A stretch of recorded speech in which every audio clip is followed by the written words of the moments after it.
actually updated my internet today, so we should be really good because this office is like Oh a my God, dead amazing. zone.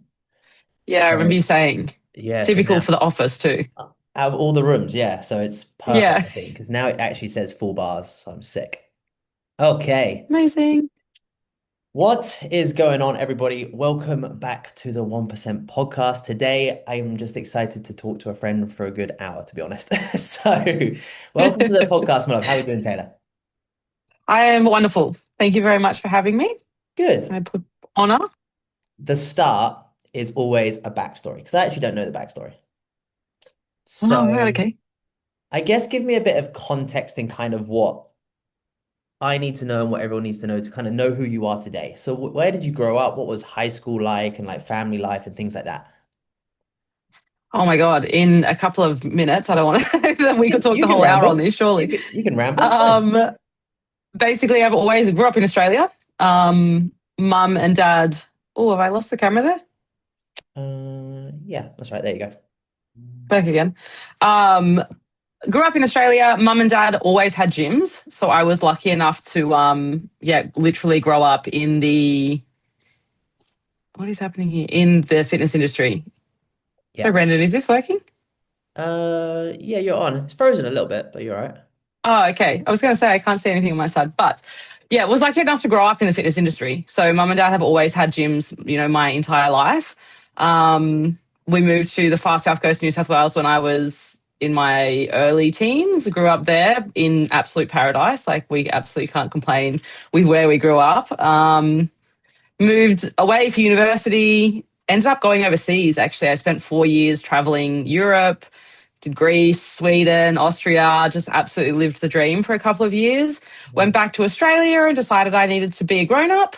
And that's when my sister and I started our first studio. Uh, So we had that for a year and a half. And then we went out. She decided she was going to go and do Pilates and yoga and her side of the business.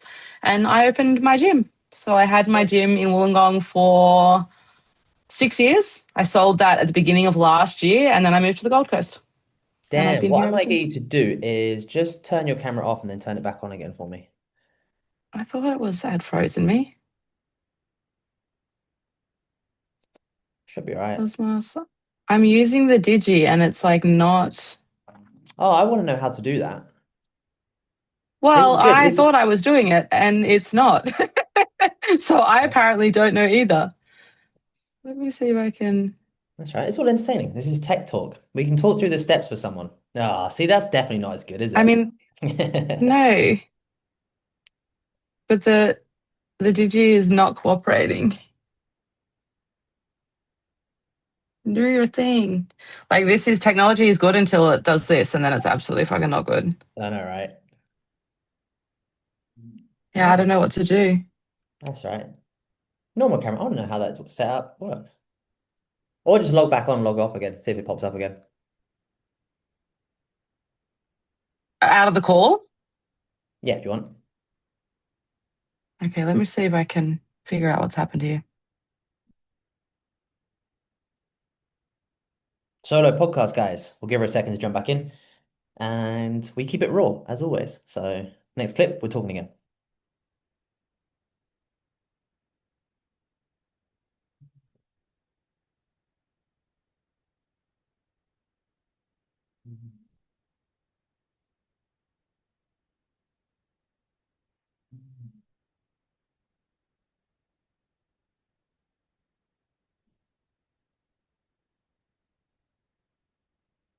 There we go. Better?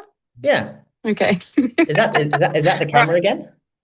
This is back on the digi, yeah. How do you do it? We will get back to this, but like, do you just plug it in there and then plug it into your computer? That's what James has done. Yeah, it's his. So I don't actually know. Oh, That's why when it stopped working, I was like, I don't know how to fix this. But that's yes, it's just connected here. And then when you click like which camera do I want to use, the oh little digi yeah. just comes up.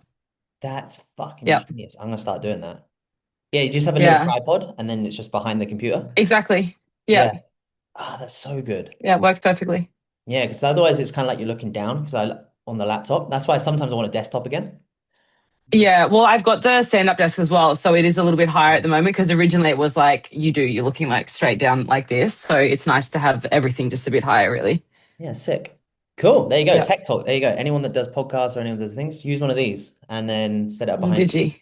Yeah, Yeah. that's fucking great. I've seen people do it, and I'm like, when they have the big camera setups, I'm like, I want to do that one day. And then Yeah, well, that's what James has got here, like the full setup here. And I've got one of the little microphones, the little digi yeah, microphones that you can take into the gym. They're great too. so Like if good. you can block out the background, the noise and all that sort of stuff, like so good for You can content. connect them to your phone as well, can't you? Just by Bluetooth, like on their own. Yeah, Yeah, so good. yep, Okay, cool. for sure. How did your parents how did your parents get into the fitness scene? Like they've always had gyms. Like how that's a weird thing to do for that generation. Yeah, it was actually so my dad is was a football player. He used to play for, a bunch of the NRL teams here in Australia. Went to England and met my mum, and she's a high school teacher. So neither of them were in the industry at all. When mum moved to Australia, she started going to aerobic classes. And my mum, being my mum, was like, I can do this better. Okay. I can run classes better than this. So that she started doing it herself, and that was it. They Wow. opened one of the biggest gyms in Queanbeyan at the time, and they had that for like 20 years. Then we moved to the South Coast. They didn't have a gym for a little bit there, and then they opened another one, and they've still got one in Narooma today. Holy It's shit, crazy. wow. That's Yeah, mad. And how yeah, did it was they wild. go on? It's such a cool thing to have grown up with, like things that I feel are kind of like common sense, really. Yeah, Like everyone knows this because, I grew up literally in a gym, whereas people are like, yeah, we have never even heard of that before. I'm like, oh, okay. that's mad. Just me.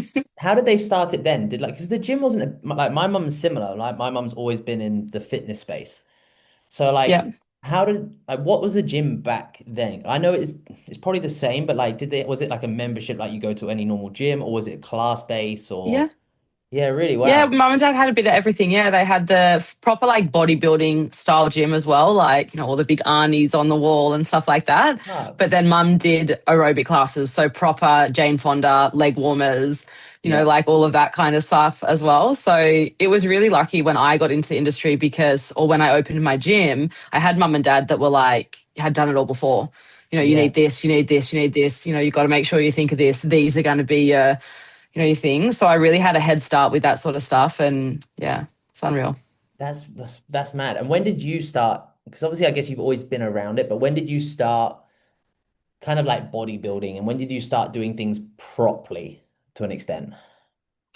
Really not heavy until I had my own gym. So when I went overseas and I traveled, we were always fit as kids. Dad had us playing every sport that we could possibly play, but I was never competitive. Like I do not like team sports. The pressure of letting other people down in team sports just kills me.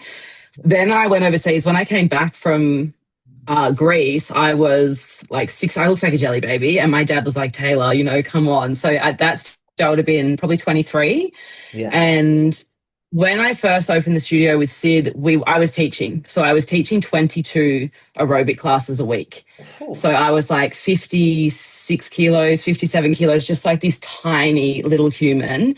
And it wasn't until I opened my own gym that I started thinking like, okay, I want to do some, I want to grow a little bit more. So I've actually only been lifting heavy for probably like 7 years, Yeah, okay, I yeah. reckon now. Yeah, that's Yeah. wild. So Yeah. still like a decent amount of time. But yeah, I certainly didn't look like this when I first started. Yeah. No, I think I'm the similar. Yeah. I think like it's weird, isn't it? Because I was training, but I was like, was it properly? Like, do you know what I mean? Like it's Yeah. weird. But Yeah. I'd probably say 6 years, same, like 6, 7 years. Like I would say more so the year before I came here. So like I've Yeah. been here now 6 years, so I guess yeah, 6, 7 years, something along those lines. Yeah. But Well, it's it's like they say there's a big difference between working out and training. I yeah, think so much of what I was doing when I was young was just working out. I was just doing whatever was, around. Whereas training is like structured, it's routine, it's organized. and when did you start competing then? When was like that first like when did you get the itch to kind of like, okay, I'm gonna start to do this? It was actually in COVID. So the first Okay. two comps that I prepped for got cancelled with COVID. Oh. And then the year after everything reopened again, I did my first comp. I coached myself into my first comp and never again. Never again. Highly, highly do not recommend doing that. Like, get yourself a coach. Um, yeah, and that was kind of the start of it for me. Honestly, the first comp I did was very like almost secret for Yeah. a lot of it until my sister was like, Taylor, you come on, if you're gonna, because it was like that protective, like, oh, I don't want anyone to know in case I don't do it, or in case I don't do very well, or all of the fears that everyone has, I guess. And then yeah, after the first one, that was it. I was kind of in, Yeah. So was that with hooked. WBFF then? The ones that got cancelled that you're planning on doing? Yeah, Yeah. yeah, Okay. Yeah, that's yeah. it's a weird one, isn't it, as well? Because that's kind of like I feel like that's your personality as well. Like you're kind of like you just crack on behind the scenes and you kind of like just do Yeah, your own thing. So it's yeah. like it, Surprise! yeah, pretty much. Yeah, pretty much. Would you ever do that now? Like if you competed now? But I guess it's A not. secret prep. Yeah, because I guess not because it's part of your business, right? So I don't know. I think it would be hard to do it now because it is so much part of my business. And I also really enjoy documenting the process. Yeah. I don't know if like I would be happy to do parts of it behind the scene for sure, but it is so, I think people get invested and it's Yeah. nice for people to see kind of the realities of prep, I think as well. Um, yeah, but maybe a Yeah. little sneaky show here somewhere. I think it's cool, like if you've documented your prep and then you add on another show or something like that, you just jumped into something Yeah, then it's fun. But it is true, like it's especially when it comes from someone that documents it very authentically. Like it's yeah, and because otherwise you just get some blonde bikini girl just moaning about how hard the whole experience is and all this sort yeah, of stuff. When you can come on there and be like, actually, like this is the truth behind it, so like that type of thing. for And sure. Yeah. how it should and shouldn't be done to an extent. Yeah, well, that's the thing with comp prep is everyone does it so differently, and there's so much that goes around now about like suffering and it being hard, and if prep isn't hard, you're doing it wrong. And I just like there's so much of it that I don't agree with. A Hmm. lot of the time I'll be like, prep is hard, don't get me wrong, but it doesn't need you don't need to suffer for it.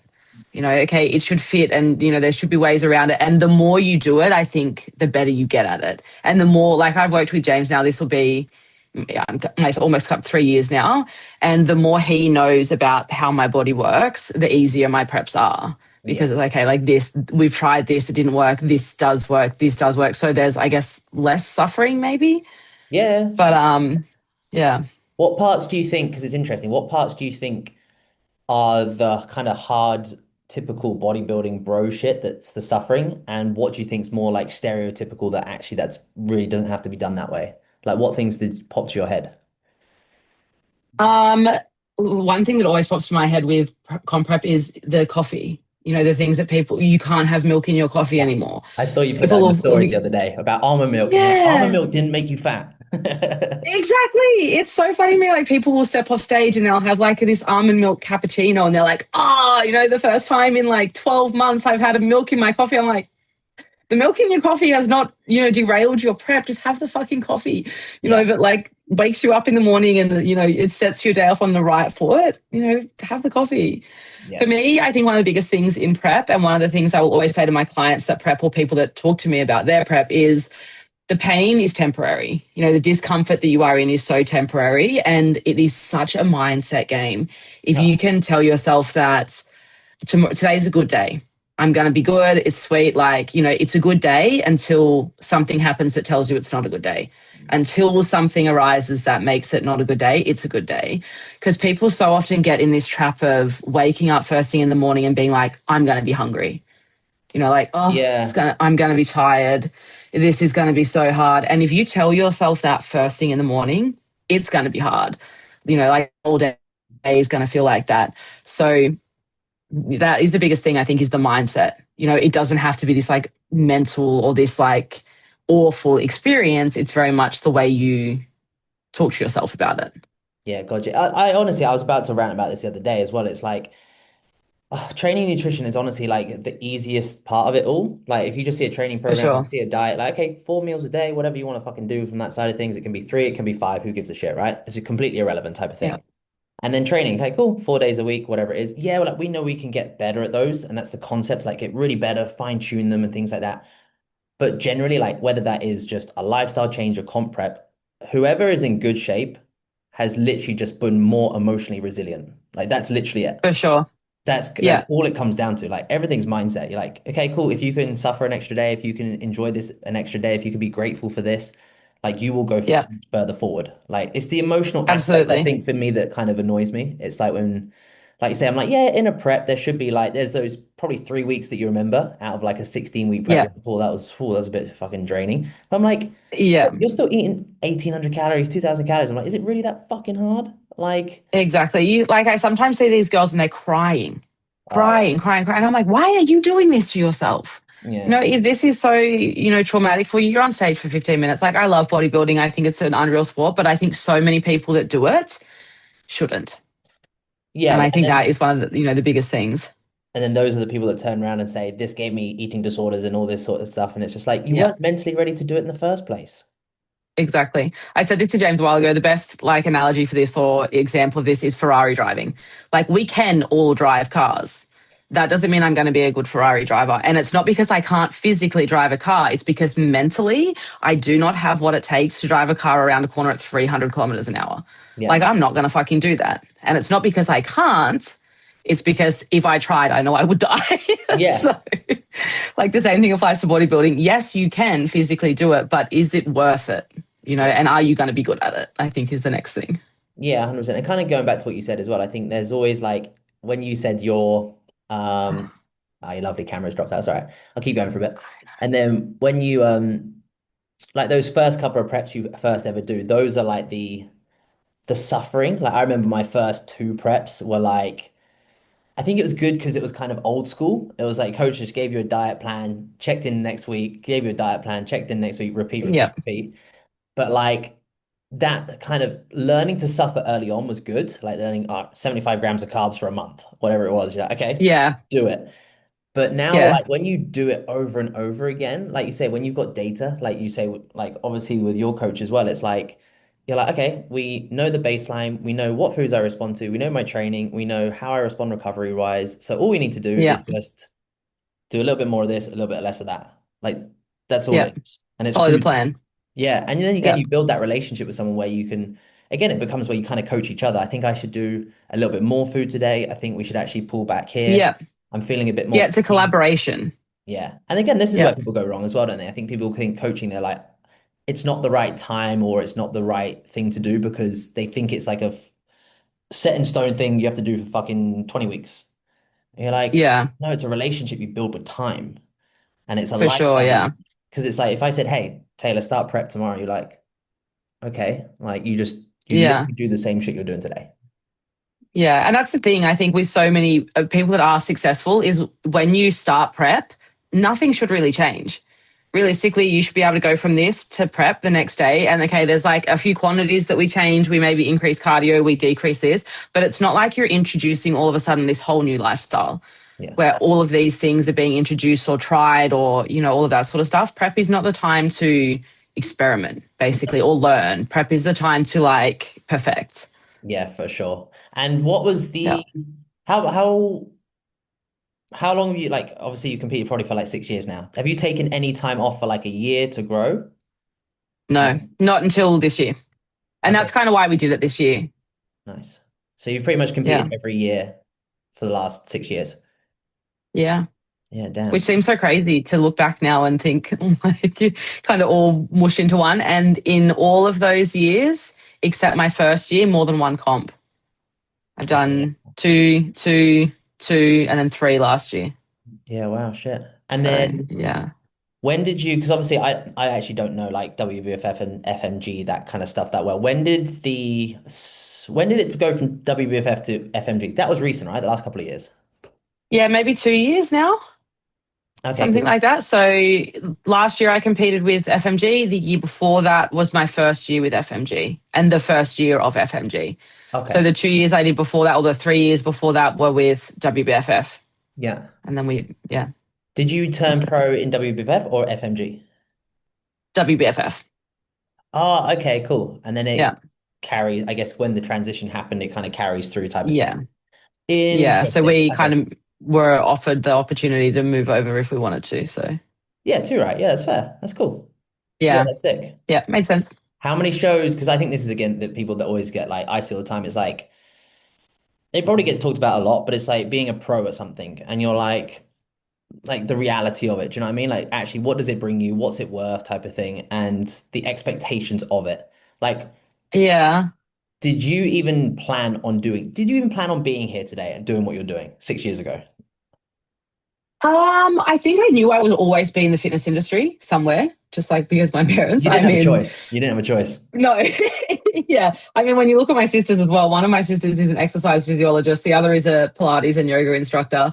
My little brother rides motorbikes and just like chills. But um, as far as like competing goes, like I always knew I would end up in this industry. I didn't know where or how. Like I loved my gym and it served a purpose for me. But eventually it got to the point where I was like, I just want, something else and something, kind of different. But yeah, like the competing side of things, being a pro, I think that people with so much weight behind it. Mm, Everyone wants to go pro thinking that it's going to change your life. My business will explode and my coaching business will do this and I will, all of these things.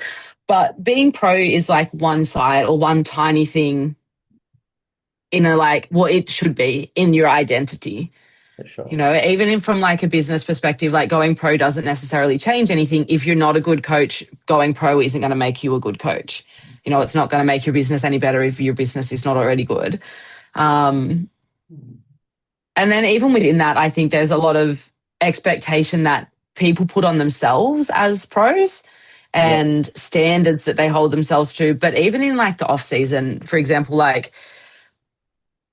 we put so much pressure on ourselves to be a certain way or to look a certain way in our off season without realizing that it kind of feeds into or showing the reality of it is kind of more valuable to most of the population. for sure. There is a minority of people that would benefit from, the people that stay shredded year round, but getting yourself back to a healthy body fat is, in my opinion, a better like role model for aspiring bodybuilders than someone who is going to stay in this like potentially stage ready condition for like ever.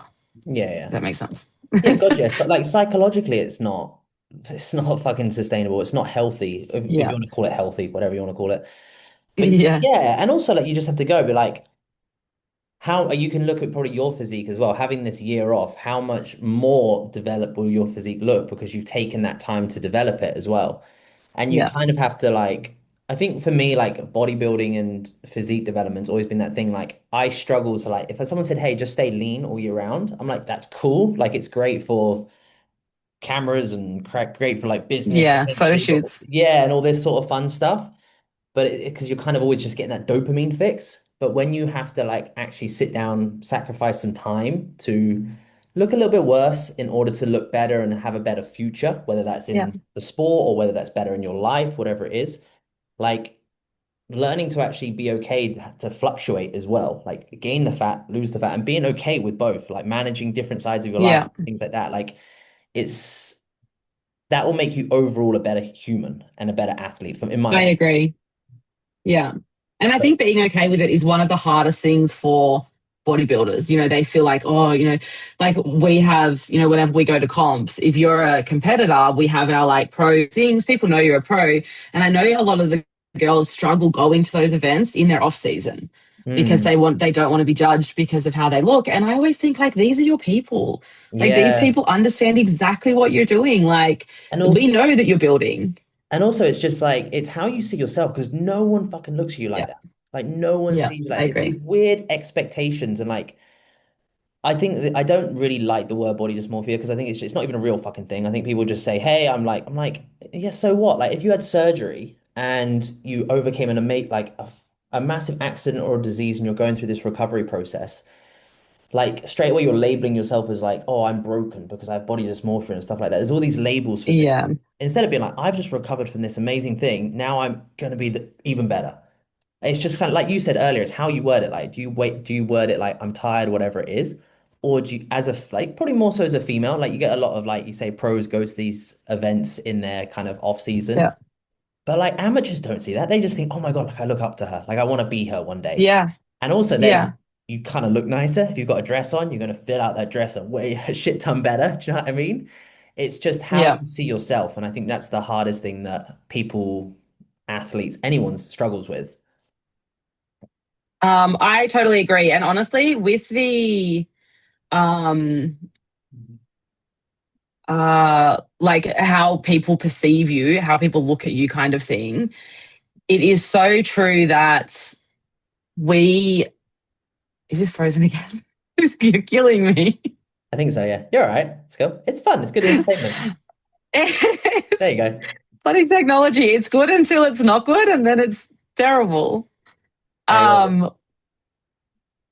Um, with the like the shows and stuff like that, like you can be, and exactly like you say, you fill out dresses so much better. Whenever I go to registration night and I'm really, really lean, I always think like, what am I going to wear? You know, because we are so harsh and, it just doesn't, for me, it's not a physique I even want to live in, let Yeah. alone would, try to actively try to live in, long term.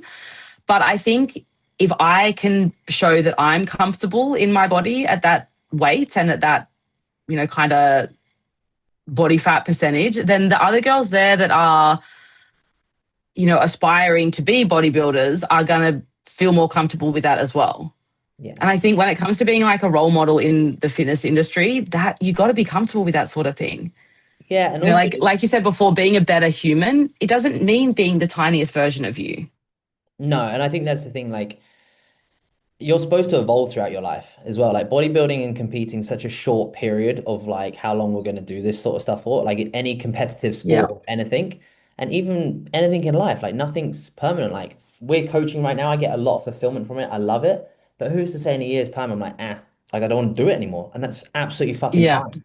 It's probably people identify themselves as something and feel like they have to hold on to that and then limit their growth from that because of this like That's because of this good point they're in. Like, oh, like I'm getting loads of attention because I'm stage lean and because I'm shredded and I'm posting updates more often and I'm getting loads of attention. And then when they go into a growing phase or whatever it is, they're not getting that attention. And I'm like, it's probably because you're just not posting as much and you're not transforming different that. content. Like post Yeah. yourself like how many I obviously like I agree and kind of think it's a bit stupid as well, but like when you get females again, for example, use females just because it's you. But like, oh, like Yeah. cellulite and oh, like look at my cellulite and look at all this sort of stuff and how it's normal. I'm like, yeah, good, post stuff like that. Just be the transparent Yeah. because it's like, guess what? It can just fucking disappear as well. When you get lean and shredded, the lines go and the Exactly. skin changes. And I only know because I identified myself for so long because I was in a previous sport, like professionally. And it was like I was I wish like there was a coach or like a federation that maybe overlooked younger athletes at that time because Yeah. from like 12 to 20 years old, like that became your thing. And then you were like a British champion and then you were a World Cup champion or whatever it was. And then you're like, from 12 to 18, I was just known as this kid that did this sport. And then you're like, when you leave it, I remember I'm gutted now. I deleted all my YouTube channels. I just Oh, eliminated it out of my wow. life. And like, I'm super gutted I did it now. Like, I proper was like, all right, the only Yeah. way for me to move on is to delete my past. Yeah. Okay. Wow. And it was That's like, such a crazy like shift. yeah, Being your whole life and then being like, I don't want, I can't have it anymore. yeah. And you kind of see that as well when people do it at fitness as well. That sometimes where I'm like, when people are like bash bodybuilding and they're like, fuck it all completely or fuck body transformation, they go straight into running and high rocks and they just talk how amazing it all is. And I'm like, that's Yeah. absolutely fine. Like, I'm cool for you to do that, but only because I did it, maybe just word it slightly differently, not for clicks. Like, Yeah. say how you actually feel about it. Because actually, that bodybuilding, that structure is the only reason you can do this now. For sure. Yeah. But even with like, um, with bodybuilding, so many people tie their whole identity to it. Hmm. And like you said before, it's not that long that we get to do this for. And like, who are you at the end of it? When I sold my gym, I had also kind of gone through this phase of like, I don't know if I want to compete again. Is that Hmm. something I want to do? And I was selling my gym and I wasn't sure if I wanted to compete again. And I pretty much had this like identity crisis of like, who am I without these two things? I'm Taylor who Yeah. owns base and then I'm Taylor the bodybuilder. And who am I without it?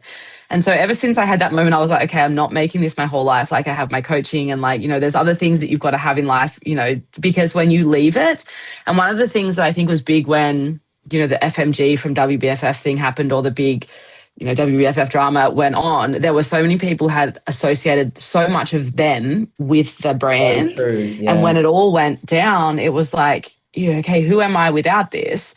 But like you said just before on the there being so much attention in comp prep and things like that, and people really holding on to that. Like you said, people will say, oh, there's not as much attention when we're not in prep, in my off season. And it's exactly right with that. It's just because you're not posting as much. If you go out there as confident in your body in your build phase as you are in prep, the attention is just the same. People are just as invested, if not more so, because now you are more realistic to them. Yeah. Now you are more relatable to them as opposed to this like stage lean human that's impressive, but totally unattainable to 95% of the population. Yeah, God, yeah. I even think that because I'm well into like my NBA, so I watch basketball all the time, and you're like, I can't relate to these people. Like Yeah. they're that 1% of absolute fucking freaks that can are genetically that tall, that are genetically that athletic and stuff like that. Yeah. And again, like I don't see it that much in those sports where I wish those types of athletes as well almost downgraded kind of what they do. Like For sure. it's kind of good because LeBron James does a podcast and they actually kind of downgrade it a little bit, which is kind of nice. But Yeah. Okay. in order, like, it's kind of what you said, in order to kind of achieve that level, like, it is just purely the mindset. If you listen to anyone successful and what they do, everyone has there's this line of just traits. They all do the same shit. Yeah. If you look at that from business, if you look at athletes from NBA, if you look at bodybuilders, if you look at anyone, there's just these generic traits that they all fucking share in common. For And sure. Yeah. And I think that's the thing you should strive towards more than the actual outcome of it itself. Yeah. Well, how often do people like, I have a lot of clients who come to me that, oh, I want to compete. And I'm like, instead of competing, let's just get the best shape you've ever been in. You don't have to get to stage lean. You don't have to put your body And you through this, shouldn't. exactly, exactly. Yeah. Like it doesn't have to be that strict. You can still have a social life. We have a bit more flexibility. We can get you in amazing shape, the best you've ever looked, but we don't have to do it for the stage. Yeah, And that's, I think, the thing with bodybuilding is, you can still show discipline. You can still prove that you can do hard things. You can still, prove that you can stick to the plan and all of that sort of stuff without ever getting to the stage. yeah. That's, I think, I yeah. almost try and put people off it now. Yeah. It's the same thing. Like we Yeah. had this conversation, like me and Steph, you're like, what about if our kids turn around and they're like, I want to be a bodybuilder? You're like, oh fuck. No. Yeah, you're like, oh my God, you're gonna be so messed up. Like Yeah. Yeah. but For it's sure. but it, Like my parents hate it. yeah, My do they? parents hate that I compete. Yeah, but to be fair, my parents are from a time where they were doing like shots of port backstage before they went on stage, and all of Yeah, there's a lot from back then that I don't think is kind of the case anymore. But they really don't like that I compete because they know or they've seen that it's can be pretty bad. I think I'm pretty lucky in the sense that mentally I'm fine with it. I don't yeah, finish my comp season and have these massive periods of like post show blues or anything like that. Like you said before, there's obviously traits that I have that, are kind of a little bit psychotic because they help me get through prep. yeah. But I think for the most part, it's not too bad. Yeah, I think like you say, it's when it's your life, it doesn't feel hard. Like, and when it's Yeah. something you really enjoy, it doesn't seem like an effort. And it's that cliche fucking term, isn't it? Like, if you enjoy it, it doesn't feel like a job and all this sort of stuff. But it does apply the same as bodybuilding or any sport for that matter. Like, I will still, when I'm not bodybuilding, I'll still weight train 3 times a week. Like, I love that process of that physical Yeah. development side of things. But like you said, things are so different now, like so different. Like my mom was the same thing. My mom used to be like a recruiter for like gladiators, like back in the day. Um, Oh, wow. and it was just like like even just the stats and like of like their requirements that they had to like find. They had to find a guy with a 30-inch bicep, like 30-inch arm. Yeah. And like back then, it was literally just like huge amount of like it was all just steroid talk and like you say, like oh, 6 glasses of wine before you get on stage to dry out and all these Yeah. just Yeah. extreme things. And now like you do it like, okay, you're a week out, you look great. Okay, just put a tan on and just walk on stage. Like Yeah. it's Yeah. It's just different. we have so many different resources and knowledge and science now that just makes it does make it more sustainable. And like I think like you say, like the biggest thing, like you said, is like it's having that longer term focus. Like for you, it's like growing, and then Yeah. okay, no matter what, I'm gonna compete. But halfway through that comp prep, I'm like, I'm excited to get out of it. I'm ready to grow. Like that excitement of like, Yeah. okay, let's make a good reverse and let's consistently move the goalposts. Yeah, it's evolving constantly. Because otherwise it's like, okay, you hit that goal and everything feels like post-holiday blues. Like everything. Yeah, yeah, true. You go on a holiday and you come back, you're like, oh, this is shit. Like you always have to keep. Yeah. That's why I think goal setting is so important, just to be like, okay, have something to work towards. Otherwise, you'll never, number one, you'll never achieve it, but number one, never, you'll constantly be in this vicious cycle of trying to always be better. Yeah. Yeah. I think having set goals and something that like when I tick this off, I can tick this off. It's Yeah. not this like arbitrary thing that like maybe I'm kind of working towards this. Like I don't really know. It's this like, these are the goals. This is what I want to achieve. Yeah. But like you were just saying, when you live this lifestyle, it doesn't matter if you choose that you are going to compete again or not. Like if I never competed again, if I decided that today, nothing would change. No. My life would still be exactly the same. I'm still going to do all of the things that I do anyway. This is just how I am. It's just like the way I live now. So, stage or not, it's kind of the way it goes. Yeah. I'm going to pull it back a bit. What made you, after having the gym for like 6.5 years, like what made Yeah. you, what was that moment being like, I'm just ready for that next chapter or something different? Like what was and how long did you have that before you actually sold it? So honestly, it was the cold. I hated the cold in the winters down there when I was in comp prep. Like I'm Yeah. getting lean in comp prep. I'm a sook when it comes to cold anyway. So just getting through those cold months where like I was so lean that and the gym wasn't heated. It didn't have anything like that. So in the mornings I would hurt. My body was so cold that I would be in pain. And it got to the point where just like that was bringing me down enough. And then I knew that it was comp prep. So it was like, okay, just see it. Once you get out of prep, you'll be fine. And then I just felt like I kind of lost the love of it. And I Mhm. loved my members. I loved them so much. And I probably held on to the gym maybe for a season longer than I should have because of the girls, because of Yeah. my members they're like family to me. And um, because of that, I was like, I can't leave here, because if I close this gym, they lose the gym too. And I can't have my choice impact all of them. And it always got to the point where I would like, no, I'm going to do it. I made this decision. And then someone would come in and they'd be like, oh, Taylor, I just don't know what I would do without this place. And I'd be like, I was you'll just be about to fine. sign You're going to be fine. I was just about to sign the paperwork. Now I've got to hold on to it for another month. Yeah. It's like they had this sixth sense that, something was up and, they had to say something and, it would got to me. And then eventually I got to the point where I was like, no, I've got to do something. And it was actually one of the other PTs who worked at the gym, who rented the gym from me. He and another girl were like, we'll buy it. And I was like, oh my God, this is perfect. This is the perfect opportunity. And so yeah, we started going through all of that. I came to the Gold Coast and spent a week here just to see if I liked it. Yeah. I'd been here for comps and stuff, and I was like, let's just see if I can actually live there. And I loved it. I love the warm weather and it was perfect. The fitness scene here is massive, as you know. So, yeah, I went back and I organized the dinner with all of my members to tell them about selling the gym, and I cried my eyes out. Like it was horrendous. I was like this, and that they were all crying, and oh my God, it was awful. But yeah, maybe 2 months later, I was up in the Gold Coast. Jesus. Were you doing stuff Yeah. online before moving? Yeah, yeah. So I still had the online stuff pretty much, set up. It was nowhere near what it is now, but it was also great because I made a, clause in my sale with that I could coach the girls if they wanted me to. I would coach them and they could still train at the gym there. They would keep the members, but the Nice. girls could still keep their contact with me. Yeah. Um, but yeah, yeah. So I still had the online stuff or already had the online stuff. It just wasn't as big. Yeah. That's a good T's and Yeah. C's. That's a very good T's and C's. Yeah. Yeah. Well, it was not even so much so that I was benefit financially, but so that I could keep the girls. I was like, I Yeah, will, gotcha. however I can keep these people in my life in, whatever capacity. But yeah. I remember doing the same thing, like even with personal training, because I went from my local area and then I moved to London. And it was the same sort of thing. You're like, oh, like I've got to leave all my face-to-face clients above. And that's when I was like, well, you can do Yeah, this kind of like online thing where I can kind of keep you as well, like whatever it is, so we can keep that relationship.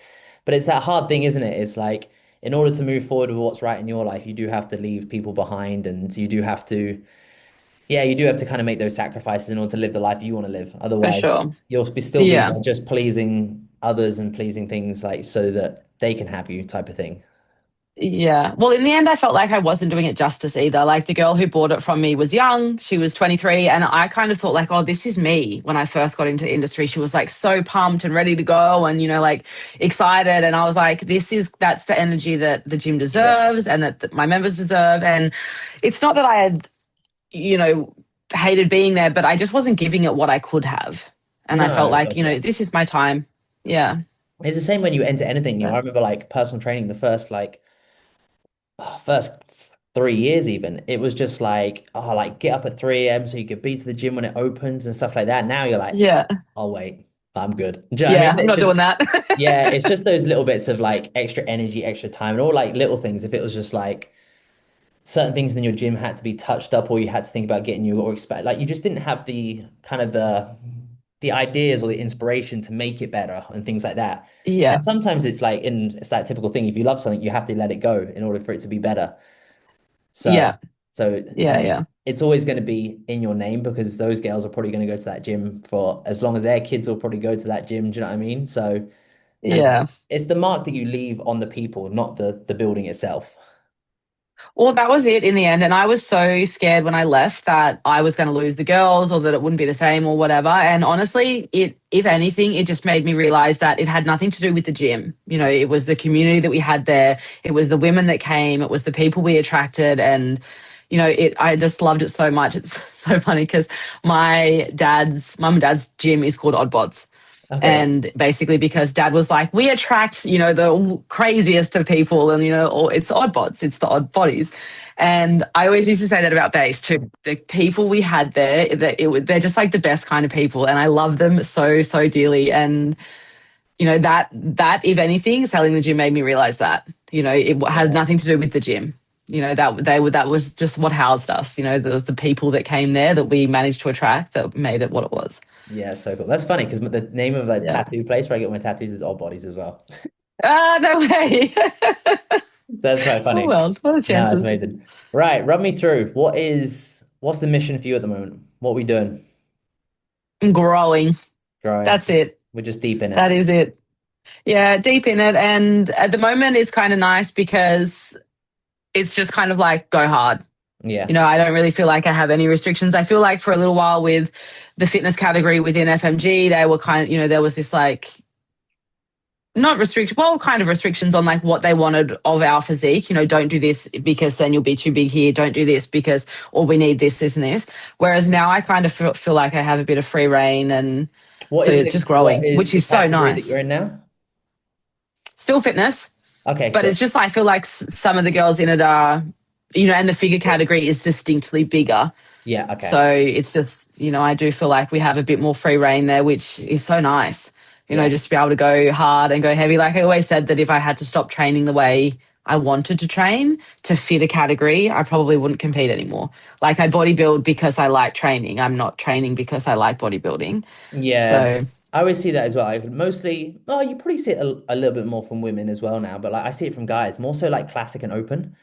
You're like, they hold themselves back because they have to meet a weight cap year after year. And you're like, yeah, what are you doing all year if you can't try and change? If you can't, like, we yeah, kind of started we all started this from a weird point of view where we're like, I want to look better because I want to feel better and things like that, whatever it is. And I want to transform my body because, like, just there's respect that it gives myself and things like that. And you're yeah, if it wants to grow, like, why would you not? Like, why do you keep holding yourself back type of thing? Like, that's the yeah. weird, I agree. And for 15 minutes on stage, yeah. like it just doesn't make any sense to me for the amount of time. It also blows my mind the amount of competitors now that are downsizing into categories, Oh, either yeah, because they don't want to train as hard or, anything like that. Not only is that crazy from like a bodybuilding standpoint, but from a longevity standpoint, like when you're 80 years old, like muscle is so hard come by and to just sacrifice that for a category, and it's, yeah, purposely losing it must be like, I can't imagine be like, okay, you train 5 days a week, hard and heavy, and you enjoy it.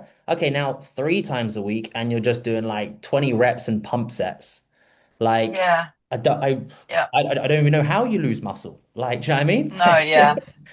I Like, couldn't do it to myself. I honestly couldn't. not when you spent years working towards something. I'd rather just Yeah. maintain. Like, I'd rather just Yeah. keep what I've got and get out of this and do something else. Yeah. Like, I can't fathom that. Yeah. So yeah, mind blowing. So have you got any ideas when Yeah. you'll compete next, or is that the radar under the radar? It'll be next year. We Nice. just don't know when. Probably mid-year sometime, I reckon. But Cool. we have no dates set in mind. But knowing myself and James, when we decide on a competition, it can be very, very sporadic. So, Yeah, cool. maybe the secret comp prep does become a thing, but at this stage, we have nothing in the pipeline. When do you get the calendar Promise. for next year? Do you get it at the back end of this year, the calendar?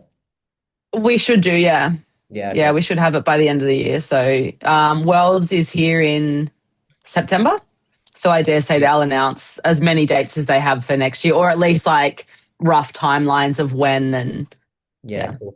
Do you want to do a few next year? Like what's the obviously bringing a better physique to the stage is always the biggest priority, but is there anything you're hunting towards next year?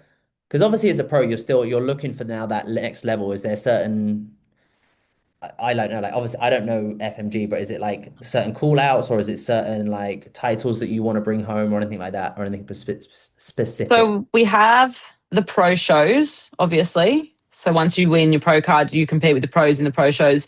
You can win however many championships at different shows there. And then obviously there's worlds. Okay. So that is kind of the biggest one for us. And that would be the goal at some stage. I just don't know when. Like originally we were going to do aim for worlds this year, but then we had this like I haven't had a year off to grow since I started. Give it Yeah. time and it's kind of nice having that at the moment. So yeah, no show set in mind, no real end Nice. date, which is nice. Yeah, Yeah. bit of Yeah. flexibility and yeah, Yeah, it's perfect. Yeah, when you can just like you say, like when you're in a good spot, like you are with training and stuff like that, just stay there. Stay there as long as you can. yeah, Just reek it up as much as possible. When something's good, don't try for and break sure. it. Don't try and divert from it. Just stay on track Yeah, and be repetitive and do what you need to do. Yeah, sick. yeah, just roll with it. Yeah, no, I love it. And then probably a lot of women would want to know this. Like, how does your day look? Because I think that's the biggest people like struggle. Like, what do you like, kind of what does your day look like from like waking up, work, training? Like, how many meals do you have? Like, what's the kind of the structure to your day as a pro? The repeat. The For repeat. me, it's the same whether I'm in comp prep or not. It's up. I go for a walk first thing in the morning, have my supplements, big glass of water so I'm hydrated, go for my morning walk, come home, and it's straight into work. So I start work at probably 6 a.m. because I am so much more productive in the morning. My brain just does its thing then. So Yeah. I will work until about 10 a.m. and then I go and train if I'm training, cardio after I train, home for lunch and another work block. And then if I need to finish my steps in the afternoon, I'll do that as well. But in prep or out of prep, I eat 5 meals a day and it is to the minute or to the, time every single time because I think it makes such a big difference in mindset if you have meal times. Yeah, Like gotcha. there's the thing, and I will always use this as a terrible example, but like your dog, they know when dinner time is. They come to you at like 6 o'clock, and people always joke about it. Haha, they know it's 6 o'clock, so Yeah. they'll they're waiting for their dinner. Oh, the other thing, and it's the same with humans. If It you is. can say like it's breakfast is at 7, 11, 3, 5, whatever. If I'm in comp prep, I don't really suffer from hunger because I think, okay, it's not 11 o'clock, I don't eat now. Like Yeah. it's not 3 o'clock, I don't eat now. So that for me is a game changer, but it's, yeah, my daily routine, identical regardless of the phase I'm in. Yeah. Yeah. Yeah. Yeah. No, exactly the same. Exactly the same. No. Yeah. Yeah. Sick. Easy. Is there anything you want to dive into? This is you. Be selfish as well. This is your time. No, not really. I think bodybuilding is so much of like who I am and my like coaching and stuff. Like it's the same as you guys, like you live it and you breathe it and like it's so fulfilling. And I guess getting to do what we do for a living for other people is such like, what an honor. It feels But weird, other doesn't it? than that, I feel like I it feel does, I yeah. sometimes do feel like an imposter sometimes. I'm Yeah. like, Yeah. I get to like go to the gym as my job. I get to work out for my job. I get to like, Yeah. yeah, I don't, it's a bizarre, I don't know. I don't know. It's like one of those weird kind of concepts. I think sometimes you always have to take a step back and be like, I remember personal training thing. I'd love to have a couple of online clients just so I can just earn a little bit of extra cash and just kind of have a bit more Yeah. freedom. And now you have all the hours in the day All where the you can freedom. set your same schedule, which is the biggest struggle for so many people Yeah. where you have to like this is why again bodybuilding's so good because it forces you to be like because I'm very similar to you like training days is 5 days a week so there's that set routine for the day rest days I have my own routine because it's a rest so everything Yeah. can work around the rest and then without that structure it would be so hard it'd be so hard For sure. like me and you the same. Like I'm more productive in the first 3 hours of the day. That's pretty much where everything gets Yeah. done. The afternoon is like accessory work sort of thing when I'm starting to crash type of thing. Yeah. So Yeah. you Less just brain power. yeah, and it's the same thing. Like I know if I eat certain meals at certain times of the day, I feel better, I look better, I perform better. Yeah. And yeah, it's just wild. I can even again, it's like sometimes like fuck like moving abroad and like same for you guys, do you know what I mean? It's like fuck, I'm just gonna get on a flight Yeah. and head off somewhere. It's yeah, it's a Just whenever you want. yeah, it's mad. Yeah. I But think it's such a crazy thing because we are like, you do have the flexibility to kind of do it whenever you want, but it's so, you have to kind of keep it structured. Otherwise you yeah. lose it. Like, it's so easy to get caught off. And if I don't stick to my normal routine, I can get to like, 5 o'clock in the afternoon. Like, oh, I haven't done this. I haven't done this. Like, Oh, it's I got to make horrible. sure I do all of these things. Yeah. Whereas if it's like this routine and even down to my training, I know that between 10 and 11, that's my sweet spot. Like Yeah. if I can be there, then I'm switched on. I know my training. But if I go in the afternoon, oh, like I know Oh, immediately, it's not going to be the dude. same. I remember someone like a few people have said to me like, "Oh, can we train together?" I'm like, "Yeah, what time?" 2 p.m. I'm like, "You're mad." 2? No way. Yeah, yeah, That's too no, late. You're like, I don't even yeah, know how to function at 2 p.m. to process training. Like, do you know what I mean? yeah. Like, I'm the same. I'm probably like, I'm I not need to pushing be, myself. yeah, I need to be in the gym kind of that 11 till kind of like 12 o'clock sort of mark, and then I'm good. But like, yeah. Yeah, And also you just get really stubborn. You're like, why would I go at 2 when I can know I perform way better here when my outcome is to achieve X? yeah, Yeah, like, and I guess yeah. it's the same No, sort of I thing when agree. you're tr trying to deal with clients as well. You're like, okay, like when do you want to train? We need to ideally lock in like 3 training days that you can stick to. I'm always just like, just do it in the morning, even if it's fasted, just do it in the Yeah, morning before work. Because like the reality is when at 5 p.m. comes around, you don't want to go to the gym for 2 hours. There's no fucking way. yeah. You don't want to go to the gym, and if you do, there's 1,000 school kids and like after school, everyone. So not Yeah. for me. No, 100% love. Right, before I love you and leave you, as the 1% podcast, what is that one piece of advice that you can give someone to help them tomorrow, next week? What would that be?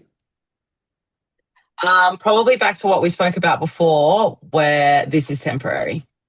That is what I would think. Whether it's good or bad, it's temporary. And I feel like Oh, that, if people can remind themselves of that, the bad things, it comes and it goes, and the good things, it'll come and go. So make the most of it while you've got it, or, don't sweat the small stuff. I love it. Do you know when whenever I do these podcasts, it's always how I feel, and then someone says the right thing.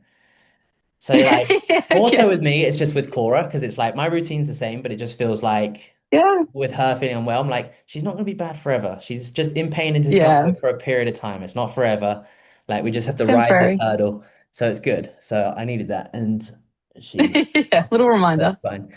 No, I appreciate it, my love. No, honestly, thank you so much for your time. It's always nice just to chat Pleasure. chat shit with you. So super easy. So it's cool.